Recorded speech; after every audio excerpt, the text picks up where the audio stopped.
Good morning. Ito nga pala yung simple setup ng BFD controlled motor. Meron tayong single phase to 3 phase na BFD dito. Ang papaganahin naman niya ay 3 phase na geared motor.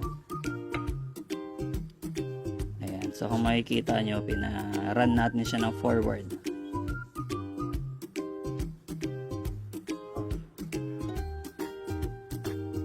So ang center nito ay stop.